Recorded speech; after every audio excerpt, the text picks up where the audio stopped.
பிரபல mental hospital ஒன்றிற்கு மளிகை பொருள் கொடுக்க வந்திருந்த ஒரு ட்ரக்கில் டயர் பஞ்சர் ஆகி விட்டது. பஞ்சரான டயரை கழற்றி இன்னொரு டயரை மாற்ற ஆரம்பித்த போது ஓட்டுநர் தவறுதலாக தன் கையில் இருந்த 4 போல்ட்டுகளையும் தவறவிட்டார். அது சாக்கடையில் விழுந்து விட்டது. பதறிப்போன ஓட்டுநருக்கு என்ன செய்வது என்றே புரியவில்லை.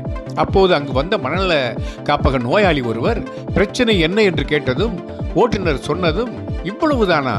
இந்த ட்ரக்குக்கு உள்ள 4 டயர்ல மீதி இருக்கிற 3 டயர்ல இருந்து தலா ஒரு போல்ட்டை மட்டும் எடுத்து 4வது டயர்ல மாட்டிடு.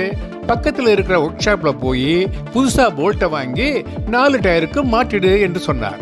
இதை கேட்டு பிரமித்து போன டிரைவரிடம், எனக்கு மனநலம் மட்டும்தான் சரியில்லை, ஆனால் நான் முட்டாள் இல்லை என்கிறார். இப்போதும் வென்றது நமது திருக்குறள் தான். என்ன குறள்? உருவு கண்டு எல்லாமே வேண்டும், உருபொருள் தேருக்கு அச்சாணி அன்னார் உடைத்து.